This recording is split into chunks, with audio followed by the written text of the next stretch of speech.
giving a Srimad Bhagavatam class. This morning it will be in English.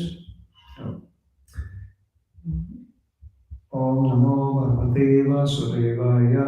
Om Namo Bhagavate Vasudevaya. Om Namo Bhagavate Vasudevaya. Om Namo Bhagavate Vasudevaya. Om Namo Bhagavate Vasudevaya. Om Namo Bhagavate Vasudevaya. Narayanam Namaskritya Narayana Namaskritya. Naram Chaiva Narottamam Naram Chaiva Narottamam. Devim Saraswatim Vyasam Devim Saraswatim Vyasam. Tato Jayamudiraye Tato Jayamudiraye. Nastaprayeshu Bhatreshu Nastaprayesha Bhadreshu. Nityam Bhagavata Sevaya Nityam Bhagavata Sevaya. Bhagavatyuttama Shloke Bhagavatyuttama Shloke. Bhaktir Bhavati Naistiki. Bhaktir Bhavatir Naistiki. So today we are reading Srimad Bhagavatam, Canto 6, Chapter 5, which is Narada Muni cursed by Prajapati Daksha, and today is text number 16. Kindly repeat. Sristyapyaya karim mayam. Sristyapya Karimaya. Sristyapyaya karim mayam. Sristyapya Karimaya. Vela kulanta vegitam. Vela Kulanta Vegitam. Vela kulanta vegitam. Vela Kulanta Vegitam. Mattasyatam avigyasya. Makasyatam Avidyasya. Mattasyatam avigyasya. Makasyatam Avidyasya. Kim asat karma bhir bhavet. Kim asat karma dir bhavet. Kim asat karma bhir bhavet. Kim asat karma dir bhavet. Sristyapyaya karimyayam. Sristyapya Karimaya. Vela kulanta vegitam. Vela Kulanta Vegitam. Mattasyatam avigyasya. Makasyatam Avidyasya. Kim asat karma bhir bhavet. Kim asat karma dir bhavet. Sristyapya Karimaya. Sristyapyaya karimaya. Vela Kulanta Vegitam. Vedam kulam avigitam. Mattasyatam Avidyasya. Tasyatam avigyasya. Kim asat karma dir bhavet. Kim asat karma bhir bhavet.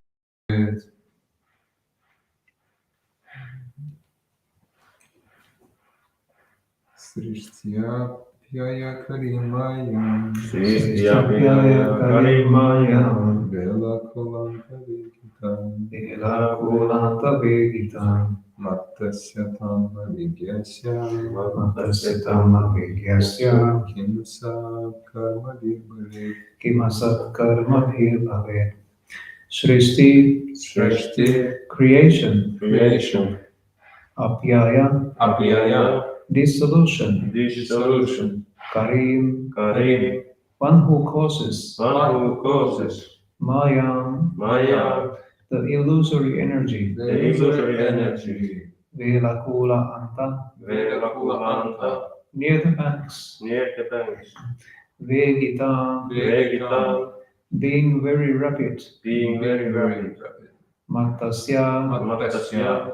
of one who is mad. Of one who is mad. Tam, That that material nature. material nature. Avidyasya, Avidyasya. who does not know. Who does not know. Kim asat karma bihi bhavet. Kim asat karma dir bhavet. What benefit can there be by performing temporary fruitive activities? What benefit can there be by performing temporary fruitive activities? Translation and purport by His Divine Grace A.C. Bhaktivedanta Swami Srila Prabhupada Ki Jai. Narada Muni had said that there is a river flowing in both directions. The Haryasvas understood the purport of this statement. Material nature functions in two ways. by creation and dissolution. Thus, the river of material nature flows both ways. In a living entity who unknowingly falls in this river is submerged in its waves. And since the current is swifter near the banks of the river, he is unable to get out. What will be the benefit of performing fruitive activities in that river of Maya? Purport. One may be submerged in the waves of the river of Maya, but one may also get free from the waves by coming to the banks of knowledge and austerity. Near these banks, however, the waves are very strong. If one does not understand how he is being tossed by the waves, but simply engages in temporary fruitive activities, what benefit will he derive? In Brahma Samhita 544, there is a statement: Srishti Sthiti Pralayasada Shakti Reka Chaye Vayasya Puvanani Vivarti Durga. The Maya Shakti, Durga, is in charge of Srishti Sthiti Pralaya, creation and dissolution, and she acts under the direction of the Supreme Lord. Maya Dhyaksena Prakriti Suyate Sa Charam. When one falls in the river of nations, he is always tossed here and there by the waves. But the same Maya can also save him when he surrenders to Krishna or becomes Krishna conscious. Krishna consciousness is knowledge and austerity. A Krishna conscious person takes knowledge from the Vedic literature, and at the same time he must practice austerities. To attain freedom from material life, one must take to Krishna consciousness. Otherwise, if one very busily engages in so-called advancement of science, what benefit will he derive? If one is carried away by the waves of nature, what is the meaning of being a great scientist or philosopher? Mundane science and philosophy are also material creations. One must understand how Maya works and how he can be released from the tossing waves of the river of nations. This is one's first duty. One must understand how Maya works and how he can be released from the tossing waves of the river of nations. Om Timirandasya Gyananjana Salakaya Chakshurunmetam Yena Tasmai Shri Gurave Namah Kamkarati Vacharam Pammanayate Kripatamam Vande Shri Gurundi Nataranam Paramanandamavam Shri Chaitanya Ishwaram.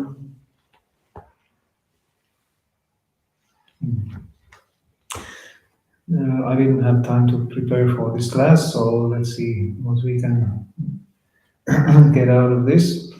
So there is this river which is flowing both ways, and those two waves are creation and dissolution. So everything we see in this material world, like for example, living entity takes birth in the material world. Yeah, so that's the beginning, and ultimately, material body of that being dies. So that's the dissolution. There are 6 symptoms of the soul, and it begins from something that takes birth, and then it grows. It stays for some time, creates byproducts, then dwindles away, and ultimately dies. These are 6 symptoms of the soul. Krishna also says that whatever is taking birth in the material world, it's surely to die. And what is going to die is certainly going to take birth again. So we are in a constant change of something. And that refers to, like here it is spoken about, fruitive activities. What is the benefit of performing fruitive activities in that river of Maya? So we hanker something that we don't have, then we may make some endeavor, some fruitive work to get what we desire, what we hanker for, and then as soon as we get it, there is immediately anxiety that when are we going to lose it? Because subconsciously we understand that everything is temporary in this material world. And then the emotional part comes, and we are going to lose it one way or another. And therefore we lament. That's a constant change of these feelings, hankering and lamentation. So that's just um, nature of this material existence. There's nothing like extraordinary about it. And here is mentioned about this half a verse of Brahma Samhita. And Durga is, the word Durga actually means Durga, something that is very difficult to move. So therefore it is very suitable that when we are in Maya, when we are in influence of this material energy or Maya Shakti, Durga, then we are just tossed here and there about these waves of creation and annihilation. Creation and annihilation of different things. And Durga is performing her work under the direction of the Supreme Lord, Krishna. Yeah, this is, as here it is quoted, this Bhagavad Gita verse, Maya Tyaksena Prakriti Suyate Sacharacharam, that's 9.10. Hetuna Nena Kaunteya Jagat Viparivartate.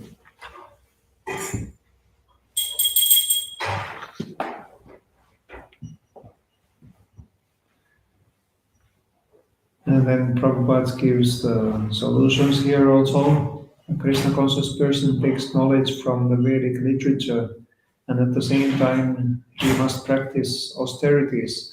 Oh yes, there was mentioned that on the banks of this river, this current to here and there is stronger. It is not really stated here what that refers to, but the banks of the river are compared to knowledge and austerities.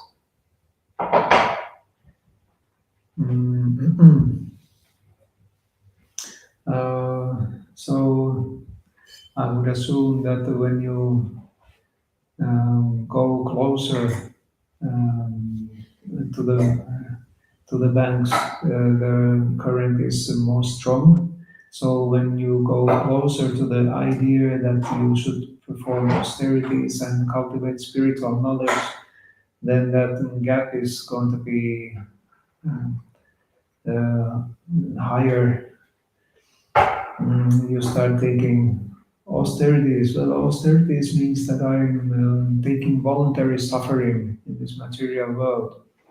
Or what if I get too much knowledge and I get out of my comfortable Maya that I'm in?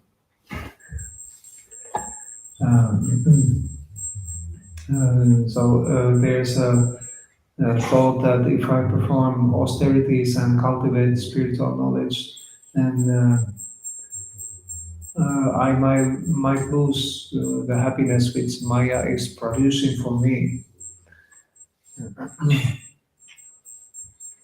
So there's a gap. You think twice, like a person who is visiting regularly a Hare Krishna temple, and then there comes the question of moving in a temple as a permanent resident.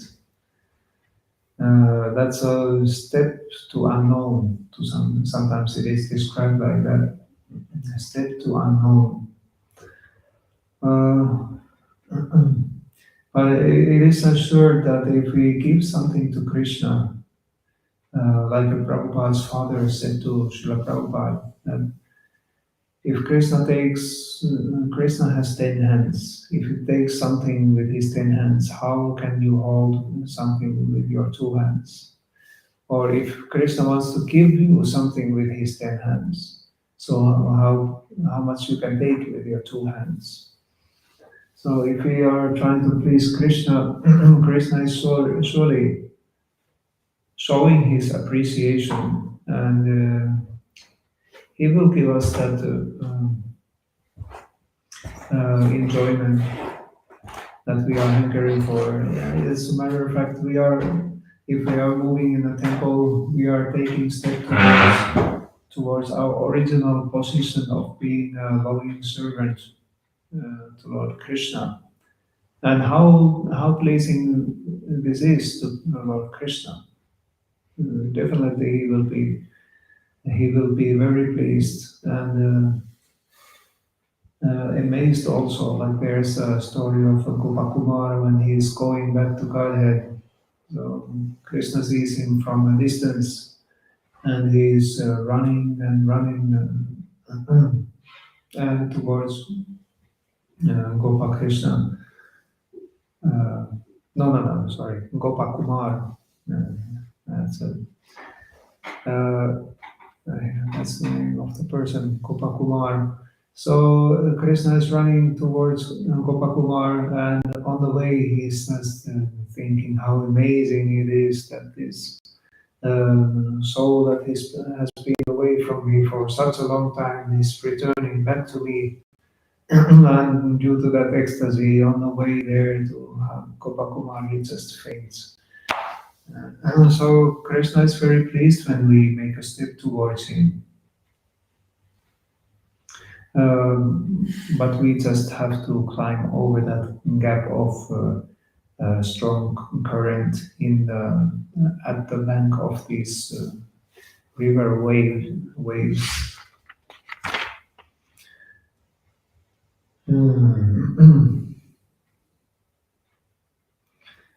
So to attain freedom from material life, one must take to Krishna consciousness. Otherwise, if one very busily engages in so-called advancement of science, what benefit will he derive?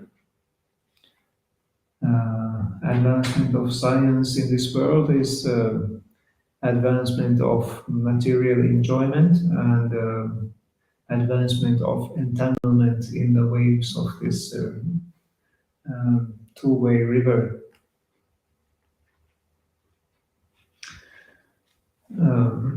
But Prabhupada also says that Krishna consciousness is a science. So, but this is definitely like a different kind of science, spiritual science, science of God.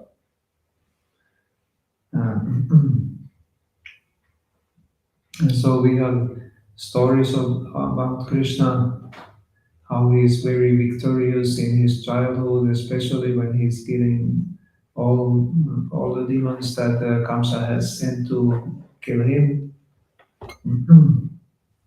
And from the beginning to the end, Krishna vanquishes all his enemies or all those who feels enmity towards him, and Krishna reciprocates accordingly. So Krishna is always victorious. So if we take shelter of Krishna, how auspicious would our life be? Um,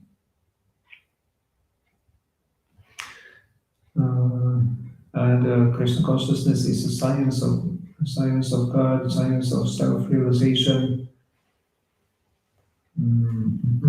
We can learn what this material world is all about.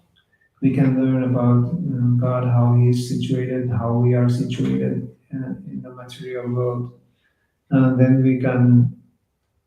uh, we can cultivate the spiritual knowledge like this, and then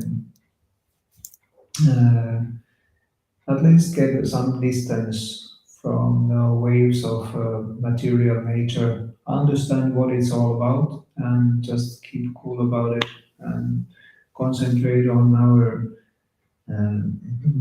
eternal relationship with Lord Krishna. And that's a kind of blessed impetus of material world tossing us here and there, that we start thinking that it's just a material world, that's how it works. And if we take shelter of Krishna, then we are not so much influenced by the tossing waves of the material world. Just like Queen Kunti prays that let these sufferings come again and again. So when we see this suffering coming again and again, then we easily turns toward the Lord. It helps us to see the Lord better. Anyway, Prabhupada said that we don't need to pray any more difficulties in our lives. This Kali Yuga is also already enough difficult. So we don't need to pray for extra difficulties. Um, who wants to do that? But we need to learn our lesson from this material world so that we are able to turn towards Krishna, take shelter of Krishna. At least understand theoretically how Krishna is controlling everything and everybody.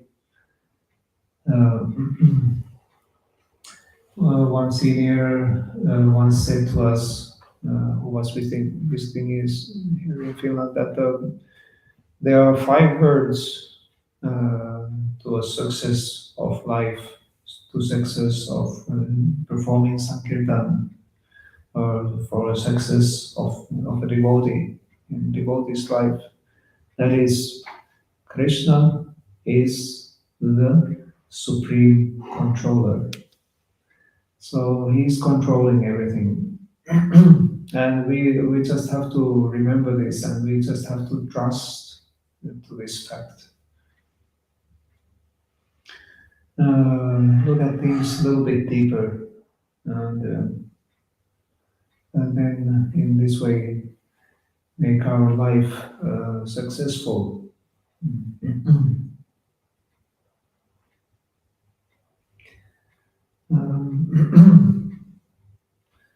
So here Prabhupada ends this purport. Mundane science and philosophy are also material creations. Mundane science and philosophy are also material creations. So that means that they are also going to be vanquished. Or how would you say? There will be a dissolution to mundane science and philosophy. If we look at the science and philosophy history, it's also constantly changing. That makes a proof that it is mundane, because they are based on 4 human defects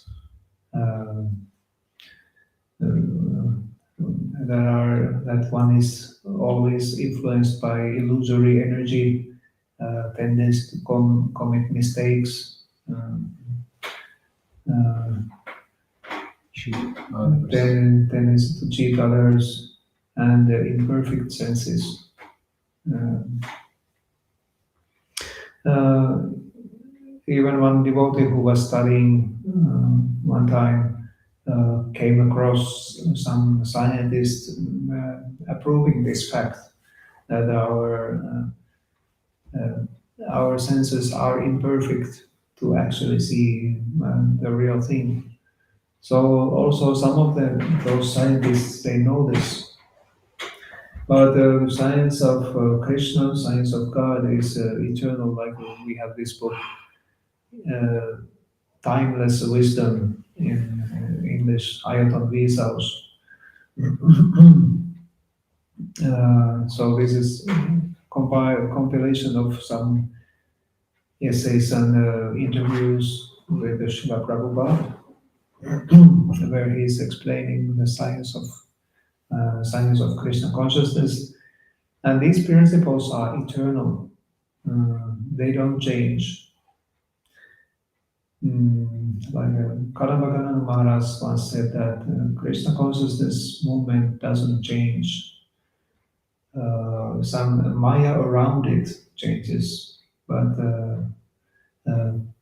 Krishna consciousness movement itself, it doesn't change. These principles are eternal, and we can get a grasp of these principles by starting to chant Hare Krishna, Krishna Krishna, Hare Rama, Rama Rama, Hare Hare. We can chant the holy names of the Lord and be happy and get enlightened by the science and philosophy of Krishna consciousness. Either by reading Srimad Bhagavatam or Krishna enlightens us from within if we are sincerely devoted in the service to the Supreme Lord. Hare Krishna. Hare Krishna. I can end here. If there are any questions or comments.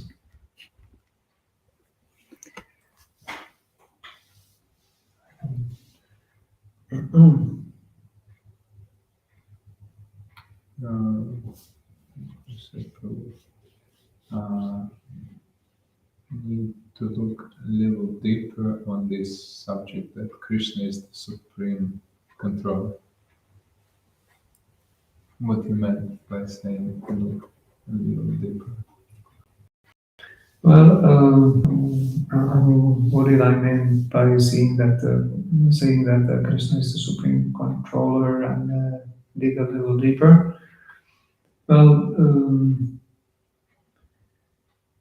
sometimes in devotional life we do things very mechanically, but it's good to stop, look, and listen at some point, or every now and then.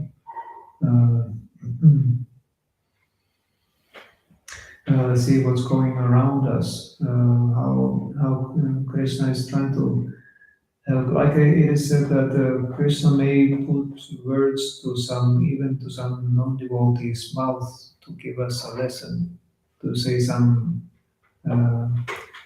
that it's beneficial, something that is beneficial for us to hear for that particular point.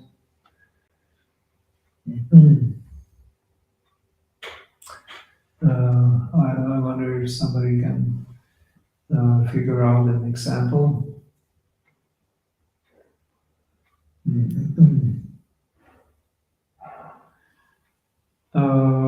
Yeah, I mean, the classic story of this is that there was one priest in the church that had a very firm faith in the Lord. And one time it happened that there was a flood coming. It was warned that you should evacuate this area and go some other place which is safe. But this churchman, he was a priest, he was convinced that God will save me. So then a car came to the church and said that, okay, please, flood is coming. let's go, let's get out of here. And the priest was convinced, no, no, I don't need your car. God will save me. I'm sure, I'm convinced. Okay, and then water level started to rise, and you couldn't get to the church by car anymore. So then one boat came, and the boatman said, "Oh, priest, you are still here. Please come and jump in the boat. I will save you from the flood." But the priest said, "No, no, I don't need your boat. God will save me. I'm sure. I'm convinced about this." Then the water level raised so high that the priest had to climb on the roof of the church. And then a helicopter came and said, "Please, church, please, priest, take this ladder and climb in the helicopter. We will save you from flood." And priest said, "No, no, God will save me. I'm convinced about this." And then the flood level rise so high that the priest, because he couldn't swim, he drowned. And when he went back to heaven, the story tells like this, and he went in front of the God, and the priest was accusing God. "You know, I'm your devotee. The flood was coming, and I was convinced that you're going to save me. Why didn't you save me? I had to die and drown in the water." And God said, "Well, I was sending you a car. I was sending you a boat. I was sending you a helicopter. How come you didn't take them?"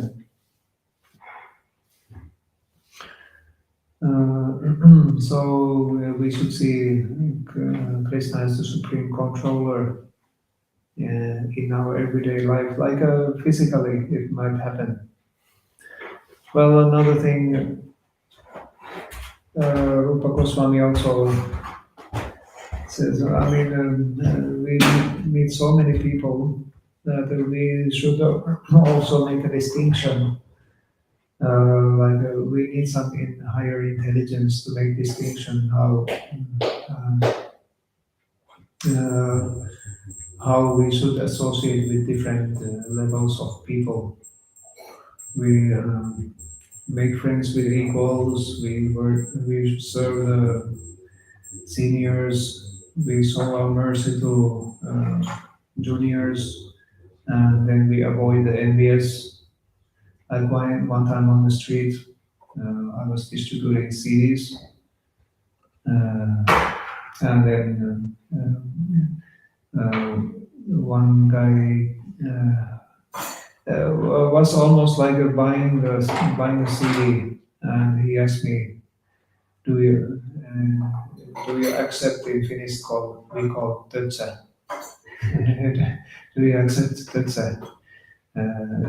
Tötsä means I didn't even know what it means, but one fellow devotee explained to me later.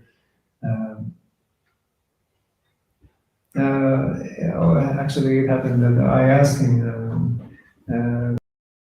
"What do you mean?" Then he explained about cloud.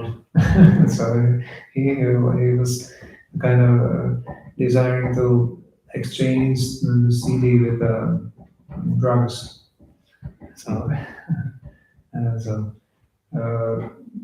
that far we don't need to go. We don't need to accept that as somebody said by God that okay, accept this drug and give a personal consciousness article. So that we can avoid. So we have to develop this kind of intelligence.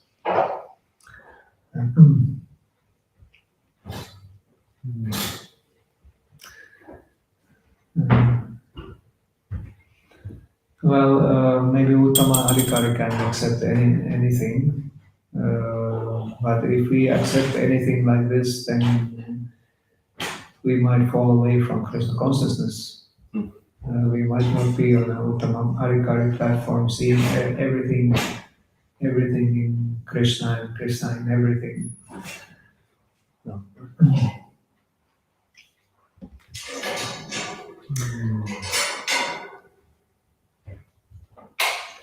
But nevertheless, Krishna is the supreme controller, and we are happy to come back here in the temple after a distribution day when we are out the street. And if it happens that we are not happy to come here anymore, then something might be wrong. Maybe that set took us over. and we don't want to come here anymore. But so we keep Krishna as the supreme controller to everything. Hare Krishna. Hare Krishna.